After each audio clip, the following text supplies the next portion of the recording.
Hi, I'm Rob, and in this Gems of War video, I'm going to show you the team I'm going to use for this Setauri Gods World event. Now, this is a week-long event, so really worth popping into the shop and grabbing the Tier 1 right away. This gives you the Potion of Enchantment. There it is. Means all your troops start enchanted at the start of each and every battle, which is really good. And you get other stuff as well, really good if you're a newer player. Extra gold, more souls, extra event sigils, and more. And the Token of Bones, really important. You collect 3 of these to evolve it into a badge, then ultimately into a medal, and you'll be doing loads more skull damage in this event. So that is really important to get that. So grab your rewards absolutely straight away, and the reason you'll do this is your guild may have started the event straight away due to different time differences in the world, and you'll get the badge straight away. There it is, bingo bango, Badge of Bones. So make sure you pop that into your team. You don't have to put it in manually. When you go to start the game will remind you you have a medal to put in, so you can do it then. Right, so here's how the scoring works in this world event. There are 6 battles that you can encounter during this event: Lamia, Hexrat, Basilisk, Chief Dargon, Urieli, and Mambasira. The battles are chosen randomly, but they all have an equal chance of appearing on the map. Scoring, you can find the following rewards for each of the different battles you can encounter. Lamia is worth 4 lore scrolls, Hexrat worth 5 lore scrolls, Basilisk 6 lore scrolls, Chief Dargon 6 lore scrolls, Urieli 8 lore scrolls, and Mambasira 8 lore scrolls as well. So always fight Urieli and Mambasira if you can. What's worth noting is each lore scroll is worth 3 points.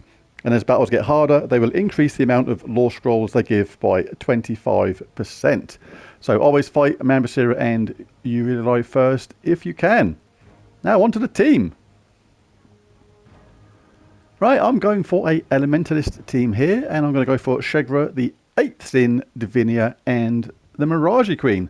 The Mirage Queen gives all elemental allies a 50% start with mana. This gives you a nice fast start, and converts all green gems to Doom Skulls, which is going to be really useful in a skull-based event, basically. The 8th Sin is a weapon I'm going for. Pulls an enemy and myself to the front. Create 6 skulls and 8 more if my life is higher. And there is a way we can basically ensure our life will be higher for the vast majority of the time. And of course we have that awesome Elementalist 3rd trait, Stun, Freeze, Burn, and Entangle a random enemy when matching 4 or more gems.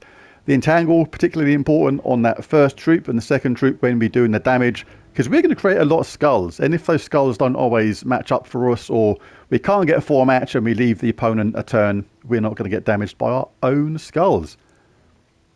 And the champion talents I'm going for are Impact, Insulated, Stone Circle, Storm Aura, Rock Solid, Stone Mastery, and Fortitude. And I'm starting with a Medal of Anu to help Divinia, and a Medal of Orpheus, which will be swapped out for the World Event Medal, and the other one is a Medal of Nisha to give myself a little boost in damage, even though it only really affects the amount of life that Divinia gives, because everybody else's spell is kind of set in stone. It's not one of the ones which can be adjusted. They're all written in black, so there's nothing that can be actually increased in this apart from Divinia. But the reason why she is there, she explodes all red gems, which is going to be a lot of red gems normally. Cleanses all allies, which is useful, and gives us 43 life to all allies. That is really important because the 8th Sin, the way it works, it creates 8 more which skulls if its life is higher. So you can constantly give yourself a life boost. You won't have this in first place at first, because basically you want to protect yourself before you cast that to ensure you get those extra skulls. And by then you should be in the zone of being able to cast Divinia maybe, and give yourself a life boost anyway. And just keep on casting Shegra, 8th Sin, and Mirage Queen when we get alignment on green skulls. So that is how that is going to work. The banner for this, I'm going to go for +2 red, +1 purple, -1 green crypt banner from the Crypt Keepers. And you'll see we use red on all troops, and then brown, purple, yellow, and blue. So green is the only one we don't use, making that absolutely ideal. Right, now let's have a punch up. There we go, there's the medal reminder. pop that into the third slot. I'll just find the medal. Badge of Bones. There it is. That'll evolve eventually into the medal.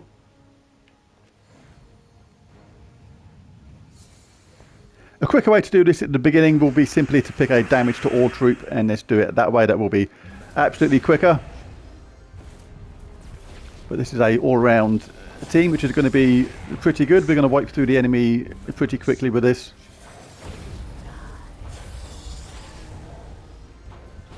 Do we have green to skulls? We have enough. If we get any sort of alignment, eventually we'll be just wiping them out. Get out of it. Go away. A couple of summons on the other team at the moment. It's like I say, another option for this would be something like you can just put in damage to wall into the search bar. The early stages are certainly going to be quicker to go with any damage to wall troop. There's not too many there. That only does a small amount. So yeah, you might be better off with a weapon for this, any damage to wall weapon. Something like any of these, or just put damage to wall in, see what you can do. You're going to get a nice fast start anyway, so just a little bit of mana to get the team going. And when you fail to start wiping out the enemy in a single cast with your damage to all weapon, you can maybe swap to this team. So we'll look to get Shegra up right away. There we go. Now this is handy to cast this first, because if your life is higher, which it's going to be in the early stages, you're going to create an absolute ton of skulls. We can take a 4 match there. Now we can cast Shegra. Yeah, nice straightforward win, and we still had the Mirage Queen as a backup. And remember, this is just going to get more and more powerful as well, because the skull based damage on this, we're going to get those tokens, those badges, ultimately the medal, and just do loads of damage. Plenty. Really quick and easy. Won't need Divinia just yet, because she's enchanted, remember. She will get to the stage quite quickly where we can cast her, gain more life to the team. So if you got hit at any stage on your hero, so lost a bit of life, you can cast Divinia, get some life, make sure your life is higher if you can. 6 skulls isn't enough to ensure we get alignment, but a total of 14 skulls is really good, and you can consider yourself pretty unlucky if we didn't get any alignment.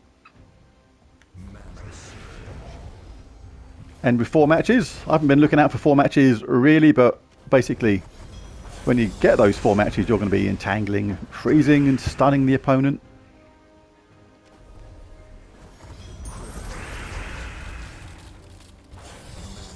Pretty straightforward at the early stages.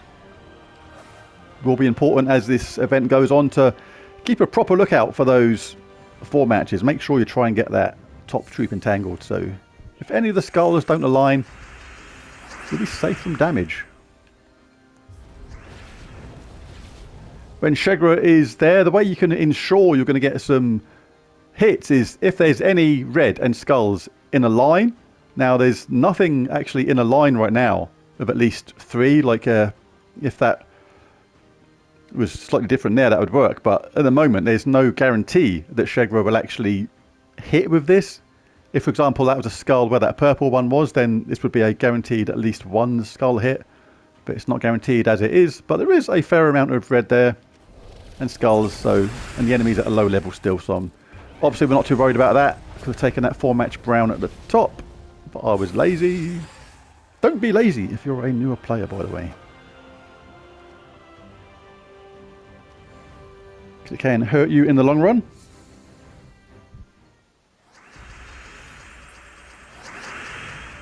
And it's going to entangle someone, and luckily it done it to the top troop. Already got our Shegra up. This is what I mean. Because Shegra creates 7 red gems first, then converts all red to skulls, this is a guaranteed skull match. Even if it overwrites that with another one, you're going to get a skull hit. So it's absolutely guaranteed for that sort of thing to work with Shegra. And another straightforward win. And with the 8th sin, of course, as soon as you cast it, you're going to pull yourself to the top air as well. why it's good to be in second place. Protect yourself at the beginning, because you want your life to be higher than the opponent's to make sure you ensure you create all those extra skulls, just like this. So if there's anybody that's really annoying, like we want to kill that thing first, because you don't want to make sure that runs away, because you want to get more sigils, so we'll do that. Get rid of that. But if there's an opponent further down, which is particularly annoying, and you can drag them to the top. Make your life easier. 2 event sigils, because we killed the Valraven. Let's pick on the Basilisk a bit. Urielai and Mambasira first, then Chief Dargon and Basilisk after that are your best bets. Score the most points. Guaranteed at least 1 skull hit here with Shegra. May get more. Ooh, 1 round away from getting our Mirage Queen up. That was like really nice there. Look at that. That'd have been nice, but it's not there. So we'll just pick something else and save it for now. Kaboosh.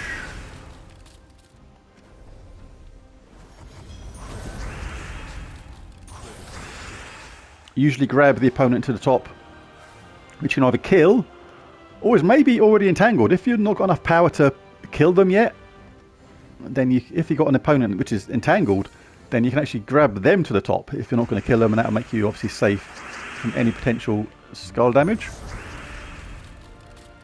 Do we have a 4-match Mirage Queen? Not quite.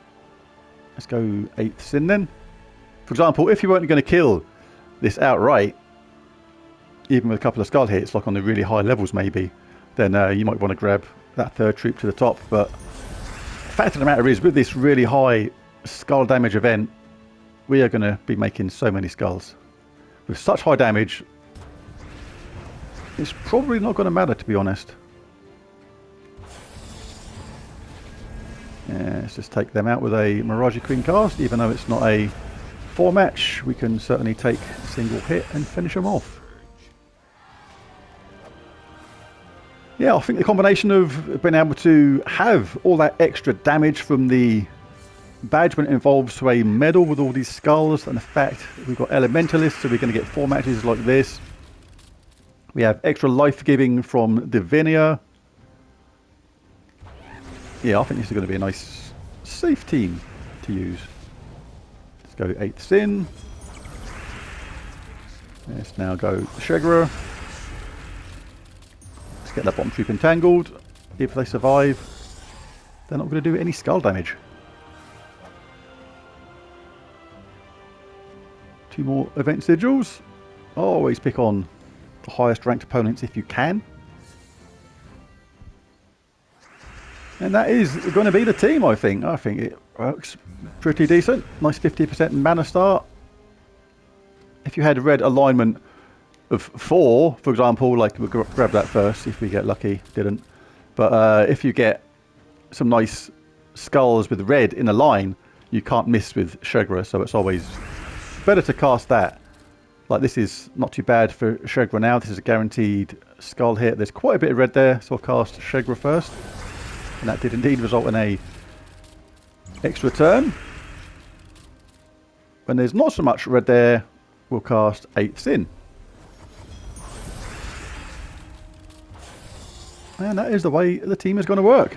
There's a video. If you enjoyed it or found it useful, it'd be really cool if you click that like and subscribe button. I'll leave the team code in the description. But thanks for watching, and I'll catch you again next time. Bye for now.